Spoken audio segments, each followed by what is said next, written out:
George, have you seen Morgan? No. He's been coming in later and later. Is there something wrong? No, not that I know of. Really? Well, make sure he signs this. Oh, look, George, if there's a problem with Morgan, you can tell me.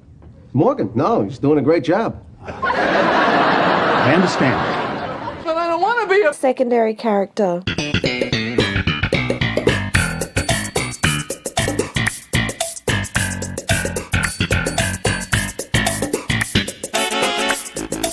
Hello. Hello. And welcome to this week's episode of But I Don't Want to Be a Secondary Character. We're a Melbourne-based podcast, and every week we take an episode of Seinfeld at random and examine the secondary characters from it. I'm one of your hosts, Stephen. And I'm the other host, Ivan. And this week we're going to Season 7.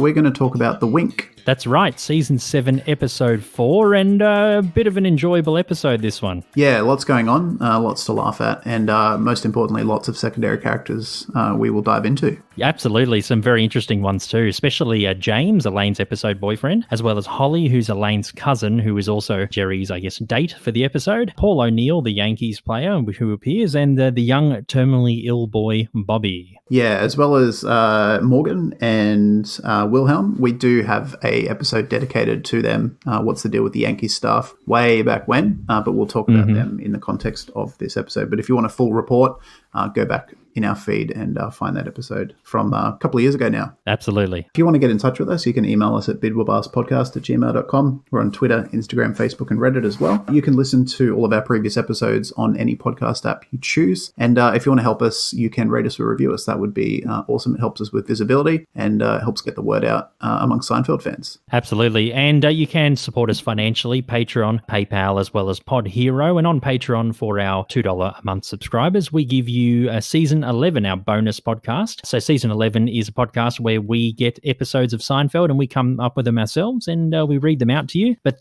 this time they are set 20 years into the future. That's right. We did Season 10 at the beginning of last year, so about 18 months. And that was set 20 years after the end of Seinfeld in 1998. This is set, 21 years, as Ivan said. And we're up to our third episode on Patreon of Season 11. So Episode 1 is available on the feed if you want to get a sampler. And you can go back in our feed again and listen to all of the Season 10 episodes. I believe it's later, the later half of last year, if my memory serves me correct. But if you want future Season 11 episodes, you will have to sign up to the Patreon. Absolutely. Now, before we get into the episode, my friend, let's do our usual segments to start the podcast, Seinfeldisms. So what has happened in real life to you that's Seinfeld related, my friend? I have two Seinfeldisms this week. So I was in an op shop, which for our American listeners is a thrift shop. That was on the weekend, and I was just about to leave, and I looked up, and above the counter, above where the clerk was working, right at the top was a Seinfeld DVD box set, which isn't that unusual, especially in secondhand shops. However, it was a box set for the entire series, and it was the box was actually Jerry's fridge. So it was special packaging, which was really cool. Jerry's fridge, okay. So it had the cow oven mitt and all that kind of stuff? Yeah, so the front was Jerry's fridge, obviously the doors, and then you open it up and it's got all of the food that would be in his fridge. Just a normal fridge, really. And yeah, and then you open it up again and you've got all the DVDs. It was $35 and I was thinking about buying it, but I decided against it because I don't even have a DVD player and a box is not worth $35 for me, even if it's Seinfeld. Yeah, streaming and pirating is the way to go, huh? Streaming. Streaming these days, yeah. Yes. That's what I meant, streaming. Yes. Of course, yes. Pirating is just another name for streaming, right? Yeah, sort of, yeah. It's true. I suppose. Second Seinfeldism is one of my good friends, Andy, who you know, Ivan. I think I've talked about him a bit on this podcast. He's been a few Seinfeldisms for me, actually. He is a collector of everything. Anything you can think of, he's probably got a collection of it. And in his collecting adventures, occasionally he finds some Seinfeld goodies. And when he lives in the country, in country Victoria, sometimes he comes down for a visit or I'll go up there. And he's usually got one or two little bits of Seinfeld paraphernalia. This time he had a Kramer sticker of the Kramer portrait, which he gave me, which is pretty sweet. And a old DVD promotional insert. I don't know which DVD it came in. He's a massive collector of DVDs and VHSs. And he found this old ad, I think it's from around 99, 2000, when DVDs were starting to take off and box sets were starting to be a thing. And it's promoting the Seinfeld DVDs that had just come out at the time. So it's probably about 15, 17 years old, which is pretty cool too. Yeah, it's a pretty vintage for Seinfeld. Yeah, but because it was sitting in this DVD case for all that time, it's practically brand new. But yeah, pretty cool. Do you have any Seinfeldisms? Very cool. Just one, my man. So I sent this to you because we work in the same office. I went to fix an account today, and the customer lives on Kramer Street. But it's a bit similar to your one last week where it was CRAMER, but this one was KRAMER, much like Cosmo. Yeah, no, we have had a few Seinfeldisms from just random names at work and street names and stuff. So it's always good when they come up. We usually send them to each other. Yeah, no, it's pretty good. Seinfeld news, our next segment. Bit of a slow week in regards to Seinfeld. I was searching desperately for some juicy stories, but nothing really came up except a couple of anniversaries. The first being Larry David's birthday. So he turned 73 on the 2nd of July, which was about 4 or 5 days ago. And it was also the 31st anniversary of the first airing of Seinfeld, which happened on July 5, 1989, with Good News, Bad News. That's right. And we have done an episode of that already. So check that out. Indeed. Yeah, again, way back in your feed. So way back. Quite a while ago. Yeah, so almost when Seinfeld first started. Yeah. We did it in 1989 when we were babies. It feels like that. I was 5 and somehow we were podcasting when it wasn't even a thing. Let's have a really quick break, and when we come back, we're talking about some secondary characters from today's episode, The Wink. You're listening to, but I don't want to be a secondary character. The Wink first aired in the US on October 12th, 1995. This one was directed by Andy Ackerman and written by Tom Gamble and Max Pross. In this episode, Jerry squirts grapefruit juice in George's eye, and he develops an uncontrollable wink in his eye, which gets him into lots of trouble. This causes Kramer to sell Steinbrenner's birthday card, and George's co-worker Morgan, played by Tom Wright in his final appearance on the show, gets fired. Elaine is dating a wake-up service guy named James she met on the phone. He's played by Brian McNamara. Jerry is dating Elaine's cousin Holly, who loves to eat meat. She's played by Stacey Travis. Jerry tries to impress her by pretending to eat her mutton, but actually stuffs the chewed up pieces into Grandma Mima's napkins and into his jacket. Elaine borrows Jerry's jacket and gets chased by dogs. She has to spend the night at her boyfriend's house, and they sleep head to toe on his sofa bed. Kramer makes a deal with a terminally ill boy named Bobby, he's played by Thomas Decker, that if Paul O'Neill hits 2 home runs, he'll give Kramer the birthday card back. And lastly, James's dogs find the mutton, and the used napkins are used as dogs' bandanas. Holly tries to cook Jerry pork chops, and he stuffs it into the sofa, and James's dogs find it as well. A lovely wrap-up of everything at the end there. Yeah. Do you always hide meat in your pockets? Sometimes I use the sofa. Sometimes I use the sofa. I like how at this point in Seinfeld, he just doesn't care. He's like, look, I've just cooked it with this woman. I'm just going to cop to it. It's all good. Whatever. Well, I don't think he really liked her anyway. I think he just kind of went out with her to please Elaine. Yeah, I mean, she's attractive, but we'll talk about her a bit later. But yeah, I can understand why Jerry maybe wasn't that into her. Yeah, me too. So other secondary characters, Richard Hurd, he plays Wilhelm. Paul O'Neill, the baseball player, plays himself. And Ian Patrick Williams plays Stubbs, the memorabilia seller. So a bit of trivia about the episode, my friend. So the number of times Steinbrenner repeats Billy Martin at the end of the episode is a reference to the fact that the former Yankees manager was given a multitude of second chances. That's Billy Martin. So out of interest, in gambling circles, a second chance is known as a Billy Martin. So it's a nice little reference to that. Yeah, I guess it's kind of a good thing. Maybe the silver lining of getting fired. I'm assuming that he wasn't a great manager if he got a bunch of second chances. But the silver lining is that you have a gambling term named after you. So swings and roundabouts. Yeah, that's it. There's a rumor, and apparently this hasn't been confirmed, and the source is unknown, but there's a half-decent rumor, I'd say, that in the opening scene when you hear James's telephone voice, his wake-up call voice, that was voiced by Peter Dinklage from Game of Thrones. Yeah, that's right. That's what I heard. Yeah, pretty cool, huh? Yeah, I was listening to Signcast, the, I guess you would say, premier Seinfeld podcast. They made mention that there is no official source of that. He's not actually cast in the episode, if you watch the original credits on the DVDs. And the source itself was maybe from an interview that someone gave. It doesn't seem to be a verified source. You listen to it and it does sound like him, but yeah, you can't verify it in any sort of official way. Yeah, of course. Well, Peter is American, and he was obviously much younger when Seinfeld came out. So I could imagine, like, how old's Peter Dinklage now? Like in his 40s, maybe? I could probably see him as like a young guy, doing it. And obviously because of his stature, he couldn't play James at the time. So who knows? Maybe they just needed a voiceover guy to do the job. I'd probably say it's him, yeah. Yeah, look, I am not going to let a good story get in the way of the truth. So whether it's him or not, doesn't matter. It's still interesting trivia. And he's gone on to bigger, better things. Yeah, indeed. He probably doesn't care about a Seinfeld voiceover at this point. I don't think so, no. Do you have any other trivia? Yeah, when Elaine walks past, or she's first trying to escape from the dogs, two restaurants that are in her way as she's trying to avoid them, a Chinese restaurant and a frozen yogurt shop. They are two iconic locations on the show. Yeah, no, really good continuation there and good little nods to past episodes. One being one of the most classic Seinfeld episodes, so I do like it when they make nods to previous episodes, even if it's not part of the plot for this episode, it's just there. Really nice touch. Yeah, indeed. Bobby, the sick kid who Kramer doesn't seem to really care about all that much. Nah. He's played by Thomas Dekker, and he's the same kid that Mickey was the stand-in for on the Seinfeld soap, I guess you call it, All My Children, in the episode The Stand-In, which we did relatively recently, maybe 6 weeks ago or so. So I'll go back and listen to that. That's really cool. Yeah, I wonder if it's the same. Was he named in the stand-in? Did he have a name, or was he just like child actor or something? I think maybe child actor. Like I think his character was named, but not him. Right, okay. From memory, yeah. Yeah, I mean, a lot of actors play more than one character on Seinfeld, so it's not that unusual, but I'm always wondering, is it the same kid? Did he come down with the terminal illness, in a matter of, a few episodes? I'm not sure. Actually, no, the stand-in's after this, isn't it? I think it's season 6. Oh, okay. It's Mickey Abbott's debut, so. Oh, yeah. Oh, no, might even be season 5. That's true, Yeah, one of the earlier seasons. So he came before this, yeah. Yeah, okay. I don't know. Maybe he had a terminal illness. Not sure. But yeah, he got sick and they cancelled the show. Yeah. Oh, yikes. That's rough.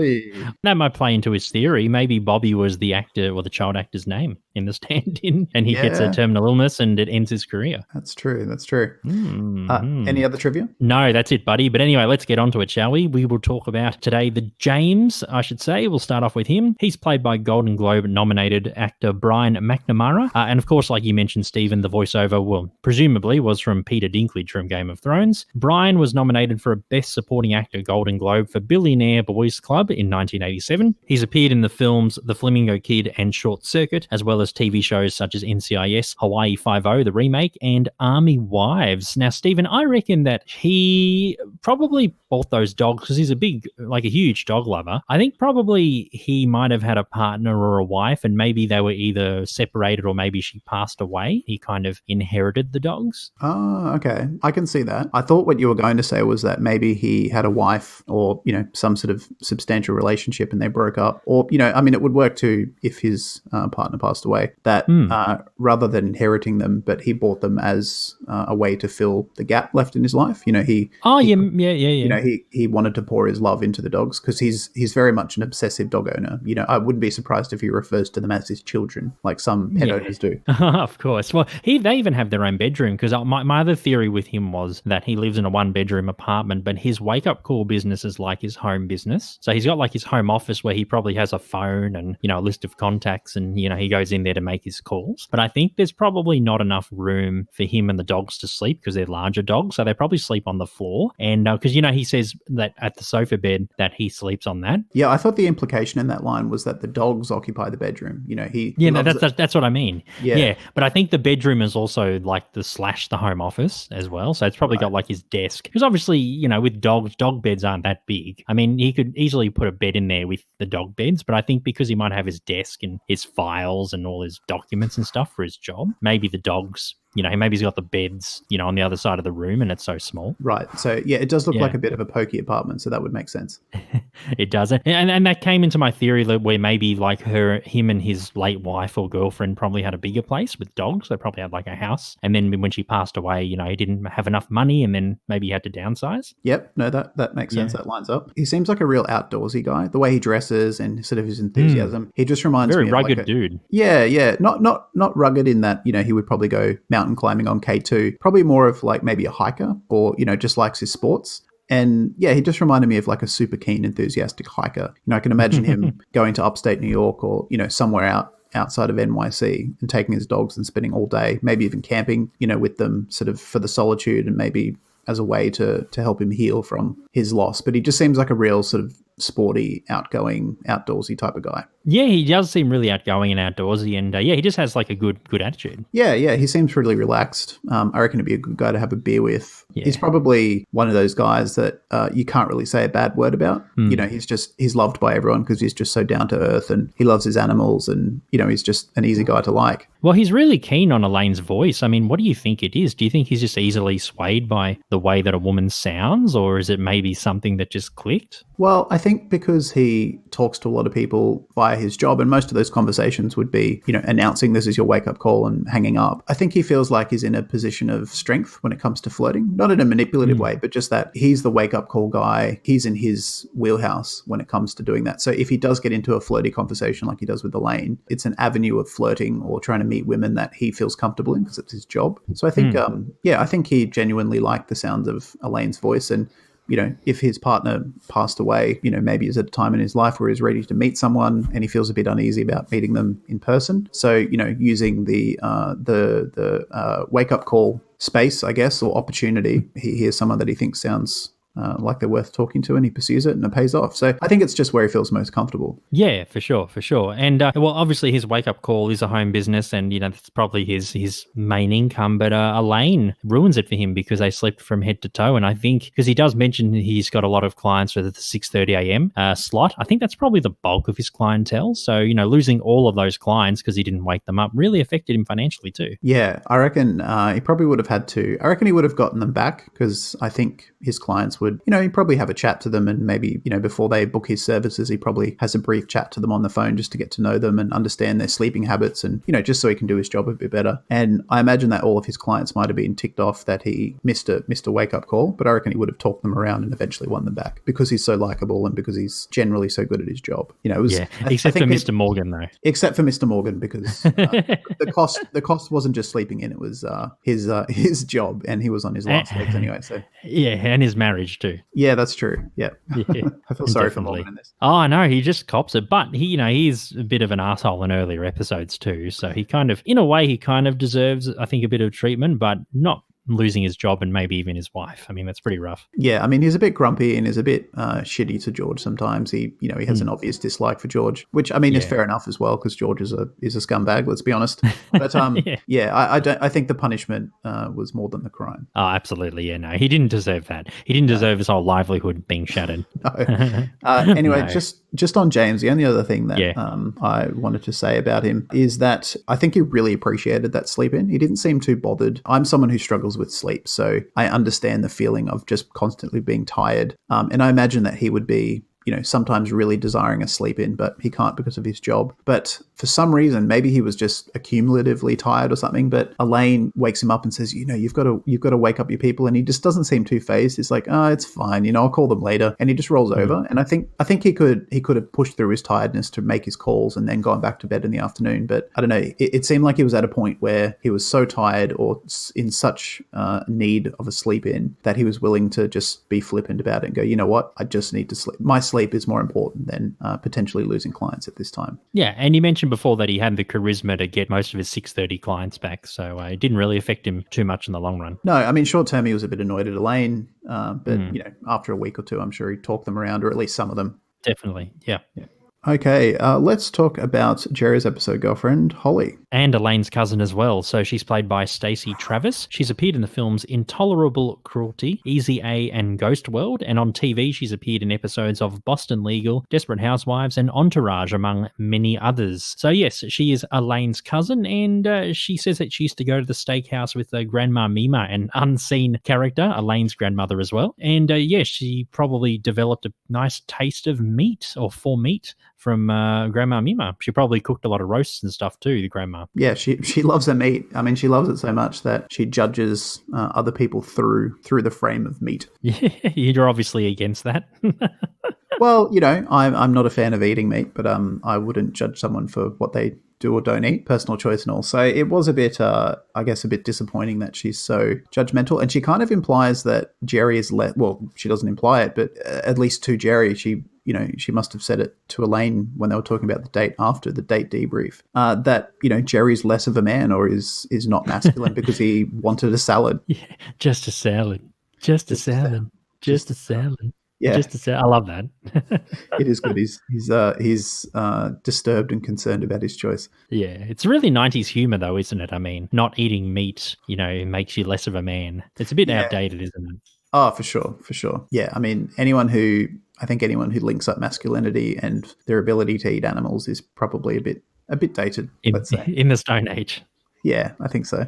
So. She's also got a pretty passive-aggressive attitude towards Elaine. It seems like that there's some old rivalry or tension there that hasn't quite resolved itself. Elaine seems a lot more relaxed about her than she is about Elaine, but I think she enjoys sticking it to Elaine when they're over for dinner, and she keeps on talking about what she got from Grandma Mimma after she passed away, and you can see that Elaine's frustrated, especially when she says, "Oh no, she only got the napkins out on the good occasions." That visibly frustrates Elaine and sort of probably makes her think, "Hang on," like makes her question her past. And I think Holly derives some sort of subtle joy out of that. It seems passive aggressive rather than just naive. Yeah, because I should say, so Holly badmouths Elaine too, because when they're at the restaurant, she says to Jerry, "Oh, Elaine never liked Grandma Mima." Yeah, so there seems to be some old family tension or rivalry that hasn't quite resolved itself yet, and I think Holly's playing on that just to sort of stick it to Elaine in that scene, and I think she honestly gets joy out of it. I think she, for some reason, has a strong, I wouldn't say dislike, but a strong desire to sort of wind Elaine up. Yeah, well, she just hangs on to the past. I mean, I know some family members and stuff who hang on to things from the past, and they kind of get joy from, talking about what happened in the past and the good old days and stuff, and they don't really talk about the future or what's going on in the present. So I can kind of understand. I mean, Holly probably, Elaine's kind of moved on from the Grandma Mima stuff, and Holly's still using it to try and use it as leverage for Elaine. Yeah, look, we don't really understand how they're cousins, whether it's by blood or by marriage, but maybe there was some tension between either Elaine's parents or mum or dad and Holly's parents, and sometimes that tension can get passed down to the kids, even if it's not about them. They carry on that legacy of tension. I've seen that in families where there's tension amongst the parents, amongst the brothers and sisters, and then that rivalry carries down to the kids, even though there's nothing actually going on between the kids. So you don't think it's anything to do with Grandma Mima per se? So you think maybe Holly's parents passed something down onto Holly to antagonize Elaine? Yeah, look, again, I couldn't quite put my finger on it, but the fact that Grandma Mima didn't invite Elaine's family over or didn't consider those visits as special occasions makes me think that maybe Elaine's parents were the disappointment to Grandma Mima or something. I don't know, but I think there's something going on that is more than just Grandma Mima. It seems like an intergenerational tension or frustration that is currently manifesting mostly on Holly's side. To me, it just had a whiff of something deeper than just, Grandma Mimas and napkins and heirlooms. Like it was just something more complex. Well, I could imagine Mima probably didn't like Alden too much. Yeah, maybe. I mean, I would understand if there was tension between them. Alton is not an easy man to get along with. No. But I guess the question is, I mean, so, because I was going to ask you why she might be obsessed with Grandma Mima, but you've probably answered my question. Maybe Grandma Mima was, like a mother figure to her. Maybe they had a more special bond than she did with Elaine. Maybe Holly lost her mother or her mother walked out or something like that. Maybe it's more of a maternal thing. So, she's just trying to show their bond by sort of sticking it to Elaine. I don't know, but there's something there. I just can't quite articulate what it might be. I mean, it could be anything. Family tensions can be very complex. Yeah, but she uses it to antagonize Elaine, the napkins and stuff. Yeah, and I've got a feeling as well that Holly's sort of closed-minded idea of what a man should or shouldn't eat maybe came from Grandma Mima as well. If we mentioned Alton before, Alton thinks that Jerry and George, when he meets them in the jacket, aren't very masculine either. So maybe they just came from a real, traditional gender role type family, like old European beliefs that men do this and women do that. Maybe that's carried on a bit through Holly. Yeah, maybe. Do you have anything else about her? No, nothing. Okay. Let's talk about Stubbs. Stubbs, yeah. Well, I just got his name. I don't have his credits. He's played by Ian Patrick Williams. So he's one of Kramer's many random friends. I imagine Kramer probably went in there to do some wheeling and dealing, and like Kramer does, he developed a bit more of a friendship with him rather than a professional relationship. And, he even says, my friend Stubbs, he buys this sort of stuff. So I can imagine Kramer coming in there trying to hawk all sorts of like fraudulently signed stuff and trying to sort of just wheel and deal as Kramer does, like with the soup Nazi or with the guy who owns the secondhand clothing store, who doesn't want to buy the Cabana crap. From the raincoats, the raincoats, yeah. So I don't know. He seems to have a strong network of secondhand shops. Dodgy dealers. Dodgy dealers. I mean, Stubbs doesn't seem dodgy. His shop seems pretty above board. Like if you look in the background of the scenes that he's in, he's selling some pretty high-end stuff, and some pretty like sought-after merch items. So I don't think Stubbs is dodgy, but Kramer just loves, I think, being in that world of like, small business owners who sell collectible items or secondhand items or something. It fits right in. The fact that he's friends with Kramer just makes perfect sense. Makes perfect sense. And you're absolutely right. I think that, Kramer's tried to hawk, like you say, so much shit. And then finally, he goes in and says, look, I got this thing from the Yankees. And Stubbs looks at it and says, it's just an envelope. But then he sees the golden birthday card, Steinbrenner's card, and he's like, oh, there's actually something here that's worth something. This might be worth something. And I think Kramer is a wheeler and dealer, but he loves making a deal, but he's not very good at getting the good end of a deal. Like he's always happy to settle for anything. I reckon he probably could have gotten $300 or $400 for that card. $200 even by 1996 standard seems quite low for what it was. But I think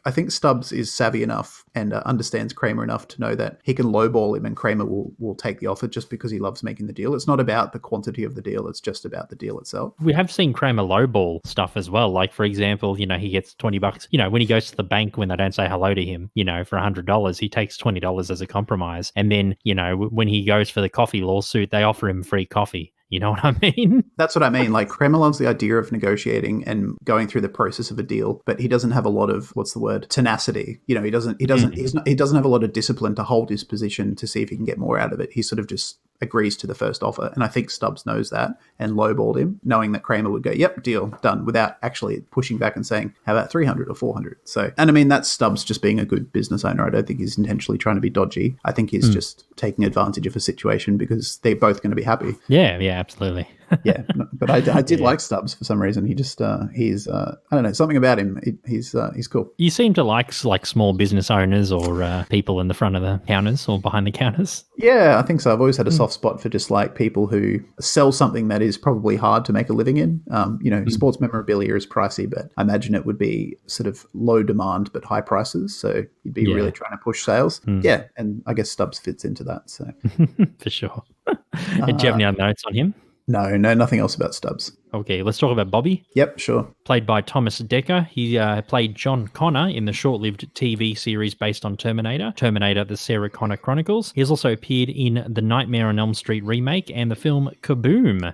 So I guess, because like we mentioned in the stand-in, I don't recall Bobby, the actor, being mentioned, like his character's mentioned. But I guess we could probably have a bit of fun with this one and maybe say that he's possibly the same character. So maybe he was in All My Children, wasn't it? Yeah, that's the name of the soap that he is an actor. Yeah, in the stand-in. Maybe because that was in season 5 and this is season 7. Maybe he had to cut his acting career because he couldn't walk. Maybe, I mean, like similar to what happened to me, like when I had my cancer, I had a tumor in my hip and I couldn't walk for, 6 months. So maybe it's like, he probably had cancer and it's like maybe in his spine or maybe, in his somewhere orthopedic, and it's disabled him. So he's not able to walk. So I kind of get what it means, but maybe because it's spread and he's not able to, maybe he doesn't have much time left. Yeah, it seems like a terminal illness. The way he's portrayed is very much like a Make-A-Wish kid.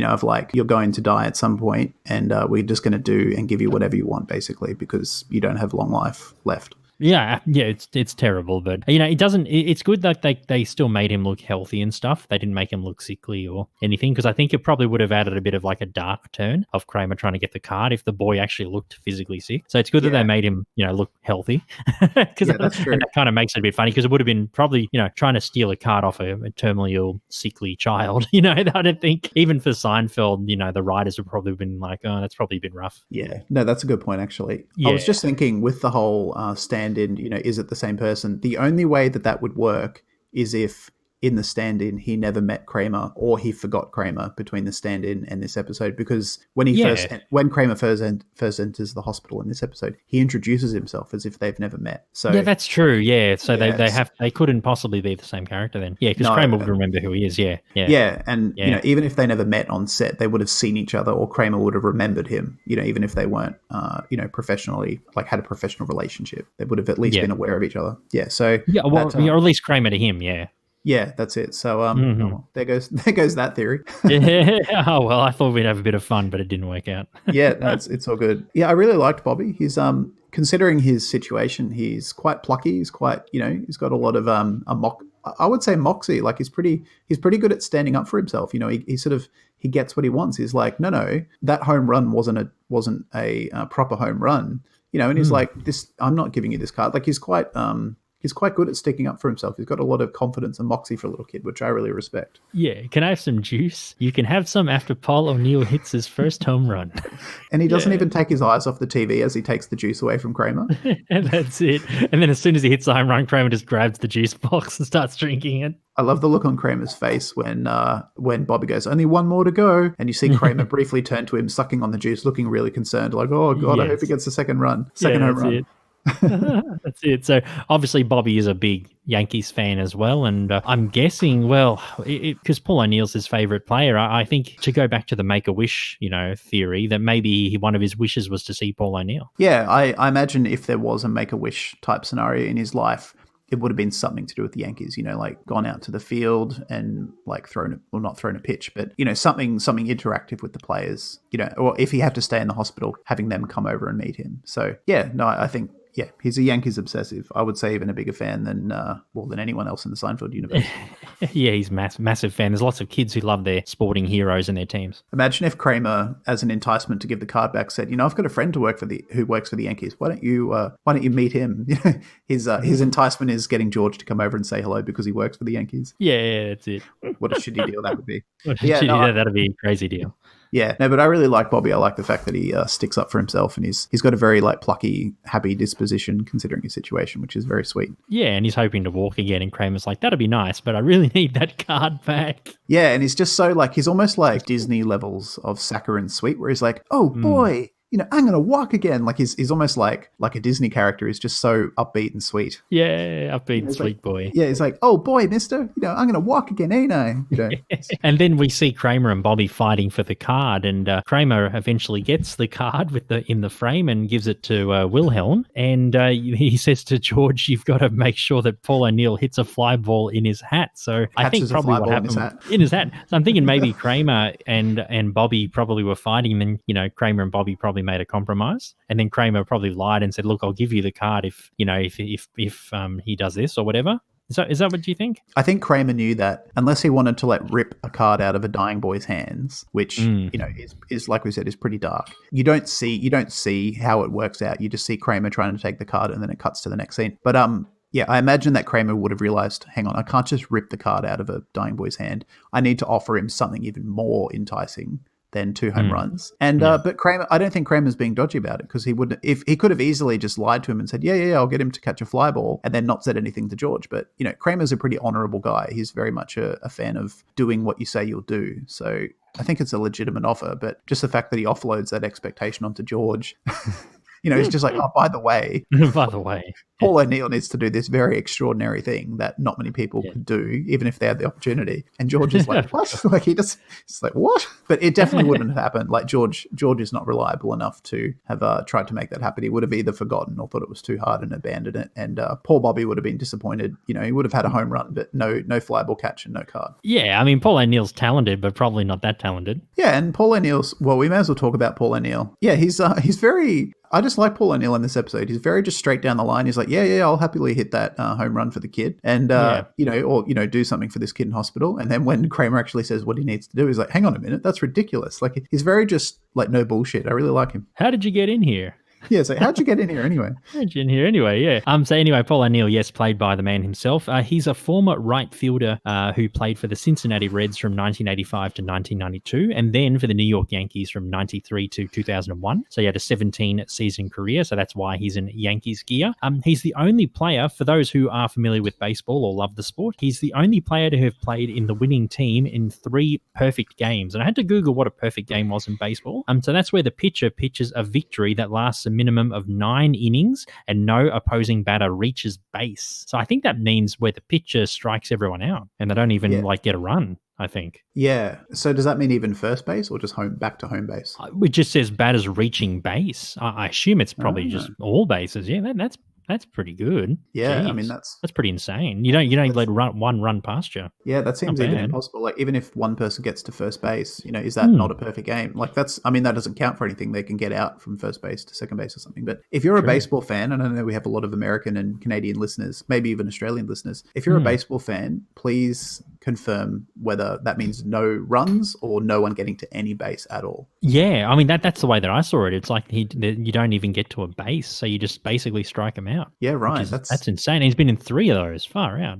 I thought one would be next to impossible. Yeah, that seems, and 9 innings, and a baseball game can last 4, 5, 6 hours. That seems like superhuman level skill. Man, that'll be like if in cricket they got like 10 wickets and they got like no runs against them. My God, that's impossible. Yeah, it's virtually impossible. Crazy. I don't know. Maybe that's why Bobby likes him so much. He's that good. He's that good, yeah. Well, no, I liked Paul. I liked how, like Keith Hernandez, he's kind of playing himself. He's not trying to act it up too much. I like that. Yeah, he could have easily overacted or whatever, but it's good that he was grounded and played himself. Yeah, I imagine maybe his, being cast in the show, maybe he would have been a bit nervous, like Keith Hernandez was. Not really a trained actor, but I think he would have used the fact that he is okay with playing in front of crowds. He would have, sort of used that confidence to sort of help him settle his nerves on set and just play a funny straight up dude. I just love him for some reason. He's good. Yeah, he's good. And actually they filmed his scene with the Yankees because the Yankees were playing in Anaheim in California, and they were playing the California Angels. They're now known as the Los Angeles Angels, but that's what they used to be called. And they happened to be in California at the time, so that's how they got his scene. Oh, okay. I didn't know that. Yeah. There you go. There you go. There you go. There you go. There you go. Any other secondaries? Just a couple of notes about Morgan and Wilhelm in the context of the episode. Again, we have done an episode on all of the Yankee stuff. It's called What's the Deal with the Yankee Stuff? It's way back when, so scroll back through our feed to find it. Morgan in this episode seems a bit more less, what's the word? He has a goatee and he's bald. Yeah, no, he looks a bit different, but yeah, he does. He just sort of seems like a bit more worn down. He's not really putting up much of a fight to sort of not get fired. I mean, he could easily explain the situation with Wilhelm in the room and be like, look, the card isn't signed because of George's stupid friend selling it to Stubbs. But he doesn't even attempt to clarify the situation. He kind of just accepts it, and then he just seems so at his wit's end that he's laughing about it. He's like, you screwed me again, Costanza. So I don't know, maybe his life has been difficult generally lately, and that's causing him to be late at work. It just seems like something else is going on. He's not his usual fiery self. He's usually pretty good at sort of just doing what he wants to do and not taking shit. I feel like he's been having issues with his wife for longer than the episode, and maybe she suspected that he was having affairs, and then she's probably just had inklings, but she's had no hard evidence. And then when George is there, he says, I got to go get my massage, and George does the wink. Yeah, right, massage, wink. Maybe she thinks, oh, maybe he is actually having affairs, and George is covering for him. So maybe it kind of reinforces, and then she's just so angry that he sleeps on the couch. Yeah, no, I think that's a pretty good take. Yeah, it just seems like he's worn down and he's not putting up any fight, and he's just letting the situation get the better of him when he could easily at least have a go at fighting for his job. But he's just he's done. He's done, yeah, because everything's just happening at once. So and it's just too much for him. He can't fight.